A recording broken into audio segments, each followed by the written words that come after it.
si fidèle, grand roi, pour t'adorer, t'écrire la Shalom bien-aimés dans le Seigneur, grande est notre joie de nous retrouver au pied du grand roi pour notre méditation quotidienne. Nous sommes le vendredi 22 novembre 2024 et nous vous saluons au nom de notre Seigneur et Sauveur Jésus-Christ. Pour notre méditation de ce jour, nous allons lire un texte dans la lettre de Paul aux Éphésiens au chapitre 6. Nous lirons les versets 2 et 3. Éphésiens 6, 2 et 3 dans deux versions. Dans 8 secondes, il est écrit « Honore ton père et ta mère ». C'est le premier commandement avec une promesse, afin que tu sois heureux et que tu vives longtemps sur cette terre. Bible du Semeur nous dit « Honore ton père et ta mère ». C'est le premier commandement auquel une promesse est rattachée, pour que tu sois heureux et que tu jouisses d'une longue vie sur la terre. Honorons-les. Honorons-les, tel est le thème de notre méditation de ce vendredi 22 novembre 2024. Bien-aimés dans le Seigneur, les commandements de Dieu sont impératifs et opposables à tous. Ils sont applicables durant toute la vie de l'homme dans son corps mortel. Seuls les morts ne sont plus soumis aux commandements. Dieu les a imposés, il a imposé ces commandements aux humains pour réglementer leur marche dans ce monde corrompu par le péché. La fidélité à ces commandements apporte plusieurs bénédictions et leur rejet nous apporte la malédiction. Nous pouvons lire le chapitre 28 de Deutéronome. Le premier commandement avec promesse particulière, c'est « Honore ton père et ta mère ». De nos jours, plusieurs ont tendance à rejeter ou à négliger ce commandement, alors que Christ, dans Matthieu 5, verset 18, dit « Tant que le ciel et la terre ne passeront point, il ne disparaîtra pas de la loi un seul iota ou un seul trait de lettre. » Dieu n'a pas procédé à la révision de ces lois, car elles sont parfaites, contrairement à celles des hommes qui inventent des principes qui dépendent de leurs connaissances limitées et influencées souvent par des considérations personnelles ou erronées. Voyons ce que le texte du jour nous transmet comme enseignement. Première chose, honneur exigé par Dieu.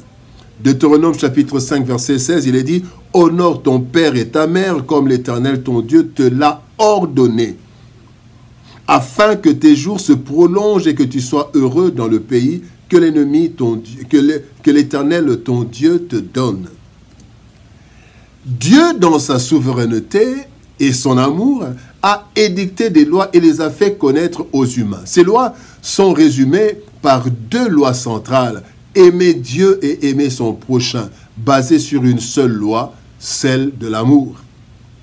En effet, Christ le déclare dans Matthieu chapitre 22, versets 37 à 40. Aimer Dieu, aimer son prochain, et toute la loi et les prophètes dépendent de cela. Celui qui aime honore, et d'après Exode chapitre 20, les deux premiers commandements honorent Dieu. Le troisième commandement honore le jour de Dieu, le jour du Seigneur. Et le quatrième commandement honore le père et la mère. Pourquoi? 5 raisons. Première chose, c'est que le père et la mère sont les premiers collaborateurs de Dieu dans nos vies. Les premiers collaborateurs de Dieu dans nos vies. 2, le père et la mère sont les premiers à nous avoir portés en eux. 3, sans leur participation, bien-aimés, nous ne serons pas nés. Il faut la participation humaine. Et Dieu a décidé ainsi. Quatrième raison, c'est à eux que Dieu nous a confiés en premier lieu. Et enfin, Dieu leur a donné un pouvoir sur nous. Il y a un pouvoir de bénédiction et malheureusement aussi un pouvoir de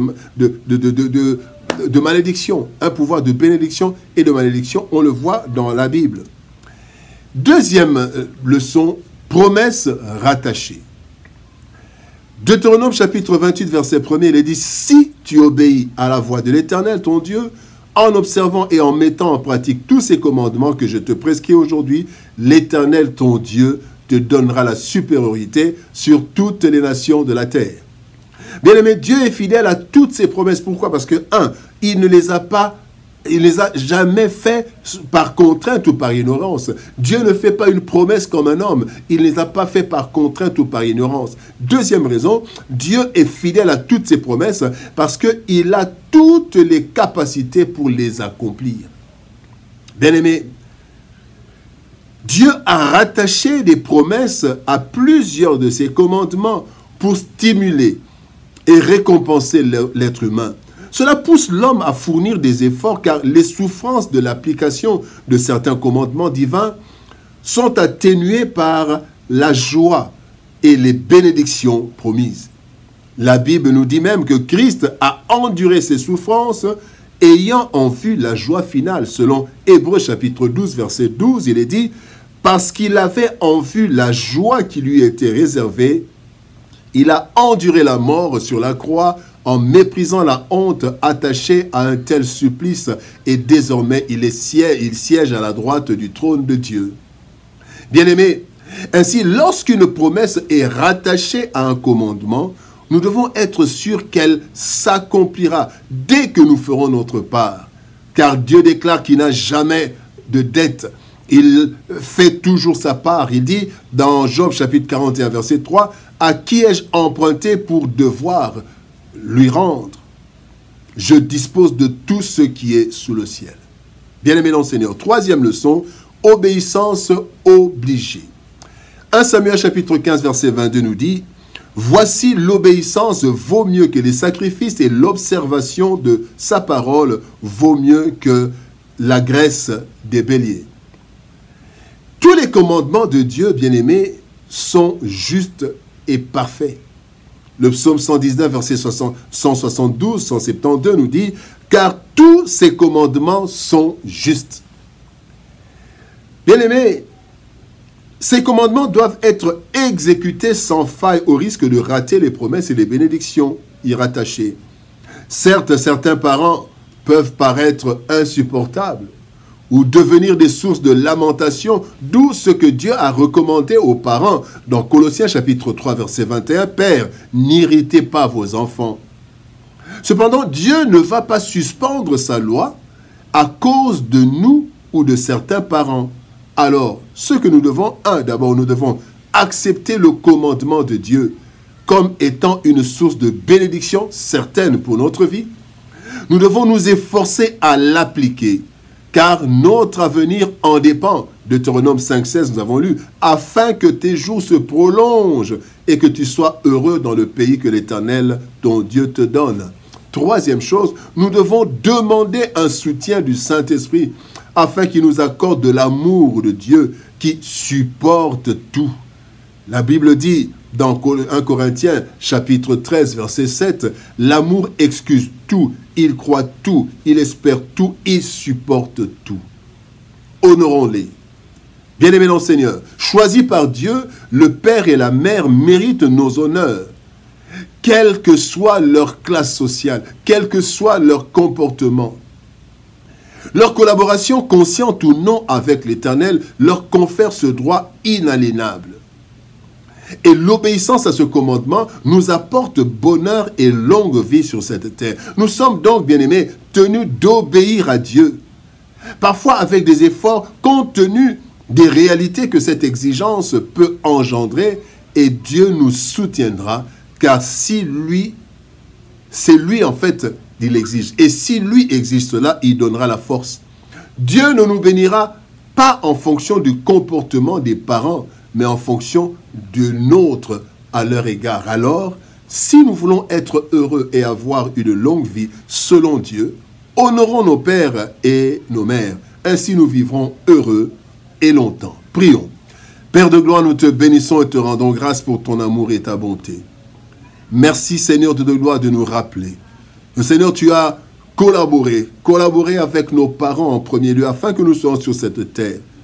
Car Seigneur de gloire, à part Adam et Ève, tous ceux qui ont suivi sont nés d'un père et d'une mère. Merci pour cette collaboration. Merci parce que tu nous as donné un père et une mère que nous n'avons pas choisi et que nous devons honorer. Car Seigneur de gloire, tes plans sont parfaits. Aide-nous Aide mon frère ou ma soeur qui a du mal à honorer son père et sa mère. Aide-le à supporter. Aide-le à comprendre, Seigneur, au Dieu de gloire, que c'est toi qui as voulu qu'il soit de ses parents et ainsi il doit l'honorer, les honorer, parce que les honorer, c'est aussi t'honorer. Bénis ta parole et bénis ton peuple au nom de Jésus-Christ. Nous avons ainsi prié, Père. Amen. Bien-aimés dans le Seigneur, que Dieu nous bénisse. Shalom, au revoir et par la grâce de Dieu, nous nous retrouvons demain pour une autre méditation au pied du grand roi. Shalom, au revoir et par la grâce de Dieu, à demain.